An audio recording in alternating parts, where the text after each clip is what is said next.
అధిక బరువు అనేక సమస్యలకు కారణం. సాహితీ యోగా ఆన్లైన్ క్లాసులో జాయిన్ అవ్వండి. నమస్తే, నేను Keshav. Welcome to Suman TV. Andhra Pradesh ఉప ముఖ్యమంత్రి పవన్ కళ్యాణ్ రిప్రజెంట్ చేస్తున్న పిఠాపురం నియోజకవర్గంలో రోజు రోజుకి అక్కడే అవసరాలకు తగినట్టుగా వనరులు సమకూర్చే ప్రయత్నంలో ఆయన ముందడుగు వేస్తున్నారు. గతంలో రైల్వే బ్రిడ్జిలు, రైల్వే ఓవర్ బ్రిడ్జిలు, అలానే ఫ్లైఓవర్లకు సంబంధించి కనీస వసతులపైన ఫోకస్ పెట్టిన పవన్ కళ్యాణ్ ఇప్పుడు ఆరోగ్యపరమైన సేవలు అందించడం పైన దృష్టి పెట్టారు. ఇప్పటికే పిఠాపురంలో ఉన్నటువంటి ఆసుపత్రుల్ని పటిష్టం చేయడం, కొత్తగా అధునాతన సౌకర్యాలు, ముఖ్యంగా మల్టీ స్పెషాలిటీ హాస్పిటల్ సౌకర్యాలని పిఠాపురం నియోజకవర్గంలో తీసుకొచ్చే ప్రయత్నం ఆయన చేస్తున్నారు. ఈ విధంగా ఈ దిశలో రాష్ట్ర ప్రభుత్వం ఏ నిర్ణయం తీసుకుంది, ఎలాంటి పరిణామాలు జరగబోతున్నాయి విశ్లేషించేటువంటి ప్రయత్నం చేద్దాం. అంతపాటు చంద్ర శ్రీనివాస్ గారు ఉన్నారు. అనలిస్ట్ చంద్ర శ్రీనివాస్ గారు నమస్కారం. నమస్కారం. పిఠాపురం నియోజకవర్గం అనగానే ఎలక్షన్స్ టైం నుంచి ఈయన కన్ఫర్మ్ అయింది సీట్ అనగానే ఒక అటెన్షన్ ఉంది. సో గెలిచిన తర్వాత ఏం చేస్తారనే ఆతృత కూడా ఉంది. కేంద్ర మంత్రుల దగ్గరికి వెళ్ళినప్పుడు కూడా పిఠాపురం ఫ్లైఓవర్ల గురించి, రోడ్ ఓవర్ బ్రిడ్జిల గురించి మాట్లాడుతూ ఉన్నారు. సో ఇప్పుడు టూరిజం ప్రాజెక్టులు, ఇప్పుడు కొత్తగా హెల్త్ సెక్టార్ పైన దృష్టి పెట్టారు. అక్కడ ఉన్న హాస్పిటల్ని స్ట్రెంథన్ చేయడం, ఉన్న హాస్పిటల్ని ఎన్హాన్స్ చేయడం, కొత్త సౌకర్యాలు తీసుకురావడం. సో ఆ దిశగా ఏం చేయబోతున్నారు రాష్ట్ర ప్రభుత్వం? తప్పకుండా ఇప్పుడు ఆ స్థాయిలో ముఖ్యమంత్రి స్థాయిలో కుప్పంని ఏ విధంగా ఆదర్శంగా చంద్రబాబు నాయుడు గారు తీర్చిదిద్దారో అందరికీ తెలిసిన విషయమే. అక్కడ ఏకంగా యూనివర్సిటీ కూడా వచ్చేది తెలుసు. అదేవిధంగా ఇడుపులపాయలో స్టీల్ ఫ్యాక్టరీలని రకరకాలుగా కడపకి ఆయన తీసుకెళ్లాలని పులివెందుల ఆయన ప్రయత్నం జగన్మోహన్ రెడ్డి చేశారు. సరే, ఆ స్థాయి అధికారులు, ఆ స్థాయి ముఖ్యమంత్రి స్థాయిలో ఉన్న పవన్ కళ్యాణ్ గారు ఈ కూటమిలో కీలకమైన పాత్ర పోషించినప్పుడు అతను 2 చోట్ల గాజువాకలో, భీమవరంలో ఓడించిన అదే ప్రజలు పిఠాపురం ప్రజలు హక్కులు చేర్చుకున్నారు. 70,000 పోయిన మెజార్టీతో గెలిపించారు. మా బిడ్డగా అని భావించారు. మరి అదే సమయంలో దాదాపు 10,000 మంది మహిళలకి చీరలు పెట్టి, ఆ తర్వాత పసుపు కుంకుమ కూడా పెట్టి నేను గుండెలో పెట్టుకుంటానని వాగ్దానం చేసినప్పుడు మరి ఆ దిశగా ఉప ముఖ్యమంత్రి గారు చేయాల్సిన బాధ్యత కూడా ఉంది కదా. ఫస్ట్ ఉప్పిన సినిమా తీసిన ఉప్పాడ బీచ్ని మెరీనా బీచ్ని తలదన్నే బీచ్గా చేస్తున్నాడు. ఆ దిశగా అధికారులతో మాట్లాడుతున్నారు. మీరు చెప్పినట్టుగా రెనోవేషన్ కొన్ని మరుగురు పడిన వాటిని స్కూల్స్ని కూడా వాళ్ళకి డిజిటల్ క్లాస్ రూమ్స్ చేయడానికి ఆ దిశగా వెళ్తున్నారు. టూరిజం ప్రాజెక్ట్స్ తీసుకొస్తున్నారు. ఇకపోతే ఆధ్యాత్మికతకి ఆంధ్ర కాశీగా భావిస్తారనమాట పిఠాపురాన్ని. ఆధ్యాత్మిక శోభ తీసుకొస్తానని చెప్పాడు. దేశానికి ఆయన మొట్టమొదటి ఏంటంటే ఆయన మాట, దేశానికి ఒక ఆదర్శంగా పిఠాపురాన్ని తీర్చిదిద్దుతున్నారు. ఆ దిశగా స్టెప్ బై స్టెప్ తీసుకెళ్తున్నారు. ఇకపోతే మీరున్నట్టు ఈ హాస్పిటల్ని 30 పడకల ఆసుపత్రిని ఇప్పుడు 100 పడకల ఆసుపత్రికి చేయటం అంటే కాకినాడ ఎంపీ పరిధిలో ఉంటుంది. ఇది పిఠాపురం గోదావరి జిల్లాలకు దగ్గర ఉంటుంది. మరి ఒక 100 పడకల ఆసుపత్రి పూర్తి స్థాయిలో అక్కడ రెడీ అయిపోతుందండి.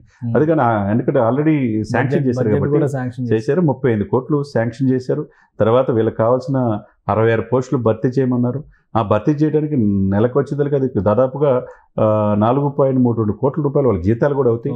అంటే ఇక్కడ ఏంటంటే మెరుగైన వైద్యం, వైద్యం ఈ 2 ప్రజలకు కావాలండి. బేసిక్ నీడ్స్ అవి మనం కల్పించినప్పుడు హక్కును చేర్చుకుంటారు. ఇప్పుడు పిఠాపురం అనేది ఈ రోజుతో అయిపోయేది కాదు కదా. ఇప్పుడు కుప్పంకి ఎట్లయితే చంద్రబాబు నాయుడు శాశ్వత చిన్నామో, పిఠాపురం పవన్ కళ్యాణ్ గారికి శాశ్వత చిన్నామో, అంతే కదా. ఇప్పుడు పిఠాపురం నుంచి మళ్ళీ గొల్లప్రోలు 3 మండలాలు ఉన్నాయి. గొల్లప్రోలు ఇంకో నియోజకవర్గం రేపు పెరిగితే 175 వస్తుందని అంటున్నారు. మరి పిఠాపురం పవన్ కళ్యాణ్ గారి శాశ్వత చిరునామా చేసుకోవాలంటే, అక్కడున్న ప్రజలు మనల్ని పొందాలంటే వాళ్ళకి కావాల్సిన మెరుగైన సదుపాయాలు కల్పించాలి. ఇప్పుడు ఆగమేఘాల మీద ఏదైనా 6 నెలలు కాకముందే ఇప్పుడు వాగ్దానాలు చేసిన తర్వాత కొన్ని సంవత్సరాలకు కానీ కాటల నాయకులు ప్రైవేట్ హాస్పిటల్స్ కూడా కడతారు. అపోలో కూడా రామచరణ గారు ముందుకు వచ్చారు. ఉపాసన గారు వాళ్ళు చెప్పారు బాబాయ్ కోసం అబ్బాయి అన్నట్టుగా అక్కడ అపోలో హాస్పిటల్ కూడా నిర్మించడానికి ముందుకు వస్తున్నారు. ఇంకా టూరిజంతో పాటుగా అనేక మంది ఆయన అభిమానులు, విదేశీయులు, ఎన్ఆర్ఐలు కూడా అక్కడ పెట్టుబడులు పెట్టడానికి కూడా ముందుకు వస్తున్నారు.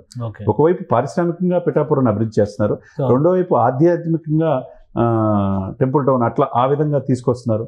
తర్వాత బీచ్లను అభివృద్ధి చేయడానికి ఉప్పాడ మనం చూసాం. మోడల్ కాన్స్టిట్యున్సీగా మారుతుంది. మోడల్ కాన్స్టిట్యున్సీ దేశానికి మోడల్ కాన్స్టిట్యున్సీగా చేసే అవకాశం స్పష్టంగా ఉంది. మనకు తెలిసిన అభిప్రాయం ఏంటంటే ఒక 1 year లోపే ప్రధానమంత్రి మోదీ గారిని కూడా తీసుకొచ్చి అనేక అభివృద్ధి కార్యక్రమాలకి పవన్ కళ్యాణ్ గారు ప్రారంభిస్తారని కూడా తెలుస్తుంది. ఎయిర్పోర్ట్ కూడా వస్తుంది అంటారు కాకినాడ పిఠాపురం మధ్యలో. అది కూడా ఫైనల్ అయ్యే దాదాపు 10,500 ఎకరాల సెజ్ ఉందండి కాకినాడ సెజ్. అంతకుముందు జిఎంఆర్ ఎలకేట్ చేశారు. నిరుపయోగంగా భూములు ఉన్నాయి. మరి అక్కడ పిఠాపురం అయితే ఎయిర్పోర్ట్ బాగుంటుంది అనేది కూడా ఒక ప్రపోజల్ కూడా సాక్షాత్తు రామ్మోహన్ నాయుడు గారే ఆ ప్రపోజల్లో భాగంగా ఇచ్చినట్టుంది. కాబట్టి డిప్యూటీ సీఎం గారు ఆ దిశగా కూడా ఎయిర్పోర్ట్ కూడా తెచ్చుకునే అవకాశం ఉంది. కాబట్టి ఒకవైపు రాజమండ్రి, ఒకవైపు పిఠాపురం ఉంటే కనుక గోదావరి జిల్లాలకు ఒక మణిహారంగా, ఎందుకంటే భీమవరం ఎయిర్పోర్ట్ కావాలని చెప్పి చాలా మంది అప్లై చేసుకున్నారు. ఏంద్ర ఇంత డబ్బు ఉందా భీమవరంలో అని చెప్పి చాలా మంది జరిగింది అప్పుడు. కాబట్టి ఈ రెండు కనుక వస్తే కనుక ఇక్కడ టూరిజంతో పాటు ట్రాన్స్పోర్ట్ ఫెసిలిటీస్ ఎక్కువగా, ఇప్పుడు రాజమండ్రి ఉంది సార్ ఎయిర్పోర్ట్ చూశారు కదా, మిగతా అయోధ్యకు కూడా చేస్తున్నారు, మిగతా ఢిల్లీకి కూడా డైరెక్ట్ ఫ్లైట్ వచ్చే అవకాశం ఉంది. కాబట్టి ట్రాన్స్పోర్ట్ ఫెసిలిటీస్ ఎప్పుడైతే పెరుగుతాయి, మనం హైదరాబాద్ని ఎందుకు హైదరాబాద్ అందరిని అక్కుడు చేర్చుకునేదంటే రోడ్డు కనెక్టివిటీతో పాటు ఇంటర్నేషనల్ కనెక్టివిటీ కూడా ఎక్కువ ఉంది కదా. కాబట్టి హైదరాబాద్ ఫాస్టెస్ట్ గ్రోయింగ్ సిటీగా ఉంది. అదేవిధంగా ఆంధ్రప్రదేశ్లో ఇటువంటి గోదావరి అంటే సీ పోస్ట్, గుజరాత్లో తన తీర ప్రాంతం ఉంది కాబట్టి ఈ తీర ప్రాంతం ఫుడ్ ప్రాసెసింగ్ యూనిట్స్ అభివృద్ధి చేసుకోవాలా, తర్వాత నియోజకవర్గాలు అభివృద్ధి చేసుకుంటే రాష్ట్రం అభివృద్ధి పదంలో ముందుకెళ్ళాలి. రైట్. థ్యాంక్ యూ శ్రీనివాస్ గారు. ఇది పిఠాపురం నియోజకవర్గాన్ని ఒక మోడల్ కాన్స్టిట్యున్సీగా డెవలప్ చేసే ప్రయత్నాల్లో ఏపీ డిప్యూటీ సీఎం ఉన్నారు.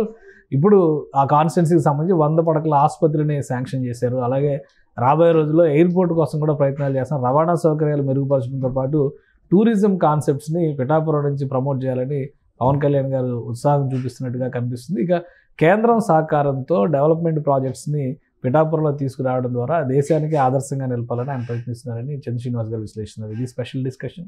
Keep watching. సుమన్ టీవీలో మీ పర్సనల్ అండ్ బిజినెస్ ప్రమోషన్స్ కోసం కింది నెంబర్కి కాంటాక్ట్ చేయండి.